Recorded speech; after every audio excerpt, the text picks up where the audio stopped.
അംഗൻവാടി ജീവനക്കാരുടെ പ്രശ്നങ്ങൾക്ക് പരിഹാരം കാണേണ്ടതുണ്ടെന്ന് CITU സംസ്ഥാന secretary M Hamza. Anganwadi workers and helpers association CITU ജില്ലാ പ്രവർത്തക കൺവെൻഷൻ പാലക്കാട് ഉദ്ഘാടനം ചെയ്ത് പ്രസംഗിക്കുകയായിരുന്നു അദ്ദേഹം.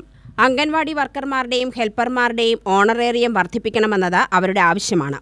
കേന്ദ്ര സംസ്ഥാന സർക്കാരുകൾ ഇതിനായി ശ്രമിക്കണമെന്നും ഹംസ പറഞ്ഞു.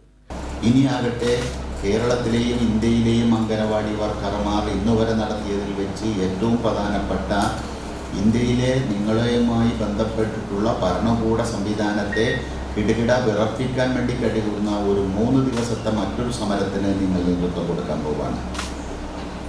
ആ സമരത്തിൻ്റെ പേര് ഡിജിറ്റൽ സ്ട്രൈക്ക് എന്നാണ്.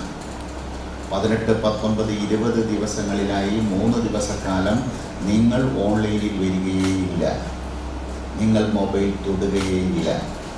അത്തരത്തിലൊരു സമരത്തിലേക്ക് അംഗനവാടി വർക്കർമാരും ഹെൽപ്പർമാരും കടക്കാൻ വേണ്ടി പോവുകയാണ്. ആ സമരം അങ്ങനെ ഒരു 3 ദിവസത്തെ സമരം അംഗനവാടി വർക്കർമാരും ഹെൽപ്പർമാരും നടത്തിക്കഴിഞ്ഞാൽ മാത്രമേ നിങ്ങളുടെ വില ഇന്ത്യ രാജ്യത്തിലെ ഭരണകൂടത്തിന് അറിയാൻ വേണ്ടി കഴിയുകയുള്ളൂ.